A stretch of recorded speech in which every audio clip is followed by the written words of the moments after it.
Morgan here for Onefinity, and today we're talking about batching, creating a bunch of one thing to maximize your output on the CNC. A lot of folks get a CNC because they want to level up their small business or side hustle, and throughput is top priority. So we're going to look at some ways you can be more efficient with your machine so you can pump out as much stuff as possible. And the reason I'm doing this is because, sure, we can talk all day about how you can make money with your machine, but the proof's in the pudding, right? So I'm going to be doing a little experiment. Over the next few weeks, I'm actually going to be batching out a variety of small items, and I'm going to try to sell them at this local farmer's market that we have near the house every Saturday. I'll take careful records of costs, machining time, finishing time, miscellaneous expenses associated with doing this experiment, what sells, what doesn't sell, and overall, what you can expect when using your machine to make physical products on your CNC to earn money. Now, I've never done anything like this before, and over time, I'll probably get better at it, but I think that starting with zero experience is actually kind of a good thing, because we're all starting at the same place. So having no historical data to lean on, I'm just kind of guessing what might sell. So here's what I came up with. My Florida man carvings, slingshots, whiskey smokers, roasters, cabbage boards, maps, 2D and 3D, serving/charcuterie boards, Kimberly. I don't know, maybe this stuff will sell, maybe it won't, but I'm going to give it a shot and share everything that I learned throughout the process. I'm not going to go through all the items on this list in this video because today we're just going to be focusing on general best practices for batching, optimizing your design and toolpaths to get the most out of your material, and how to ensure consistency and repeatability to get the most out of your time. And those principles remain the same for any project you want to batch out. But I do actually have to make a batch of something to demonstrate, so out of that list of stuff, I'm going to make a bunch of these coasters. They're a little more complicated than your standard coaster. Just a bunch of flat circles would be too easy. These have a bottle opener embedded in the underside and a laser-cut, adhesive-backed cork base. I call them broasters. Kind of a dumb name, but people like dumb stuff. These methods we're going to go over today will show you how to make stuff consistently using multiple processes and materials. Okay, so to batch out stuff like this, there's a lot of planning involved. When you're going for large quantities, high yield, you want to be as efficient with your machine as possible. And the best way to do that is by using as much of the machine bed as you can, cutting multiple parts so you don't have to keep going back to the machine while you're working on other processes. So you can be sanding, assembling, or finishing while the machine is cutting out your next batch of parts. To keep your cycle time manageable, there's a few things you need to set up. First is some kind of indexing system. By indexing, I mean fixed physical stops in known locations to maintain a consistent work origin.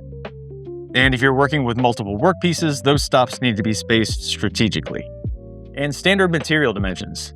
To keep from having to make a bunch of different tool paths for different size materials, you can save time by making all of your material dimensions for a set of parts uniform.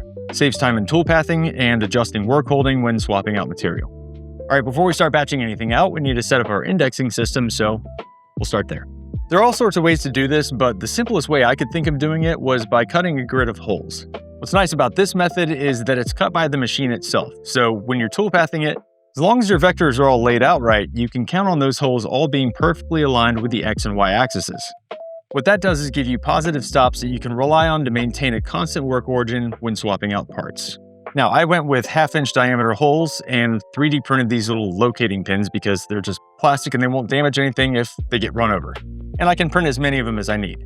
But you don't need to have a 3D printer or even use this exact size. I've seen people use PVC pipe, wood, aluminum dowels, nylon dowels.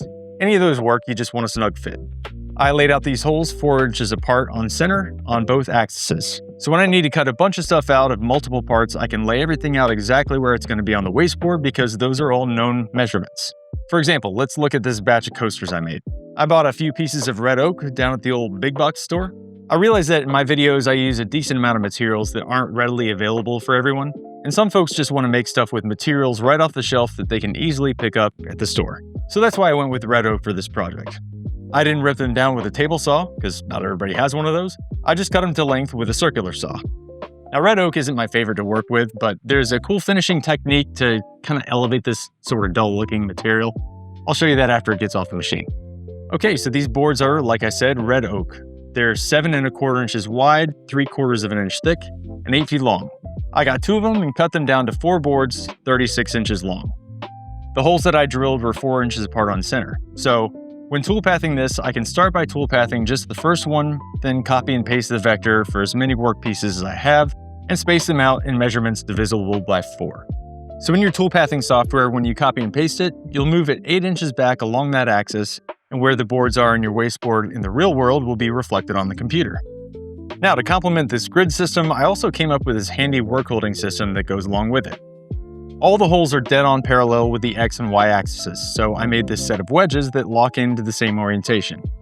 The holes on those wedges are offset by 2 inches from one row to the next to give you a little bit of flexibility in how you position them.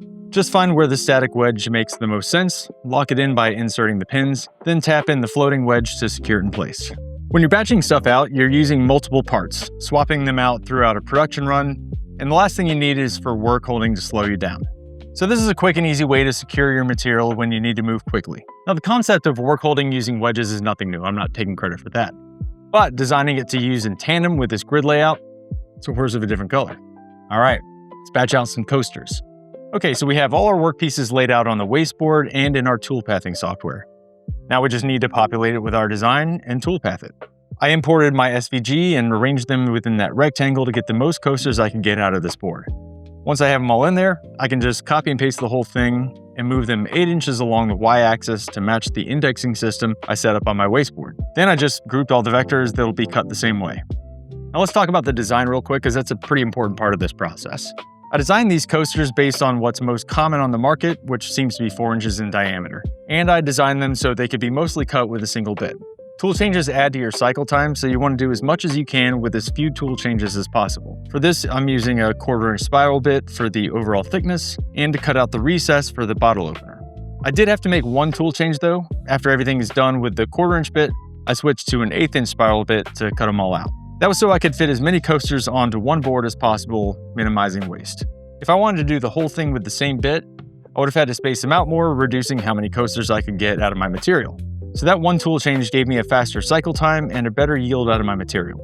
This board is 3/4 of an inch thick, and that's an absurd thickness for a coaster, so I'm going to flatten them down to 3/8 of an inch. There's no need to flatten the whole board down to that thickness, that would just take more time. So I selected the outermost circle and created a pocket toolpath, cutting inside the vector 3/8 of an inch deep. Then cut deeper into the inside of the shape to make the space for the bottle cap to actually get up under the bottle opener. I did those in one pass because remember, we already cleared out a bunch of thickness with the first toolpath, so I'm not having to go through much. Then I switched to an 1/8-inch spiral bit for the final toolpath, cut out. Nothing fancy about that, just a profile toolpath cutting outside the vector at full depth. Once they were all cut out, I just took everything off the wasteboard, set the coasters aside, and cleaned up. Now these coasters have multiple parts, so we're going to need multiple setups. For this part, I'm going to use my laser to engrave the branding and cut a hole in the center of the cork to expose the bottle opener. To ensure that they're all uniform, I need to make a fixture with known measurements to create a laser toolpath. These are just to hold the cork in position while running the laser. Then I just installed the laser, re-zeroed to the corner of the material, and ran that. While the laser does its thing, I went to work on the router table, adding a 1/8-inch roundover to the outside edges of all the coasters. The cavity for the bottle opener was a little fuzzy, so I used a wire wheel to clean it up. The wire wheel will also come in handy a little bit later. I'll get to that in a minute. The finishing process I'm using here is meant to accentuate the grain. Here's how we do that. Before sanding or anything else, we're going to water pop these pieces. Water pop. I don't know why it's called that. Personally, I think it's kind of a silly name, but I don't make the rules. Water popping is when you wet the surface of the wood to raise and soften the tannin, or the soft part of the wood that gives it its pattern. Using that wire wheel, we'll lightly go over the tannin. This creates just a very slight void to create contrast in the next process. This is the kind of tedious part. Not difficult, just tedious. You know, this might not actually be the best example of how to make things efficiently with your machine to make money with it, but we've already come this far, so let's keep going. After wire brushing the grain, I sanded. I sanded and I sanded, and then I sanded some more and sanded. I don't feel like I really need to expand on that much because it's sanding. I sanded. I've already said too much. Anyway, sanding creates fine particles that want to stick in the grain that we just brushed out, so I used compressed air to get it the heck out of there. Finally, these coasters are ready for finishing.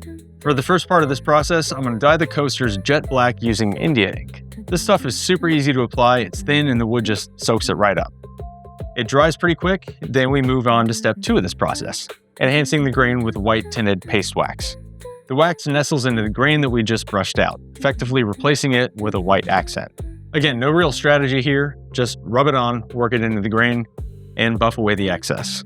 While we were doing all that, the laser stuff was running in the background, and now it's done. Now we just installed the bottle openers, peel the backing off the cork, apply it, And bada bang, bada boom, a bunch of coasters that people may or may not see the value in, which brings me to part 2 in this video series.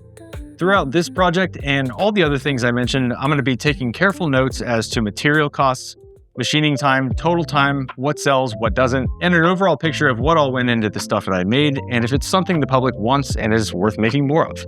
Today we learned how to machine multiple parts efficiently. We'll find out later if this was the right project for my goals. All right, well, that's all I have for you today. I hope that you found this helpful, and I can't wait to show you how everything shakes out at the market.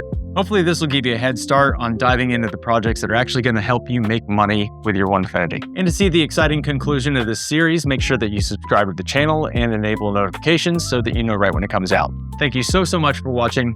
Y'all be good.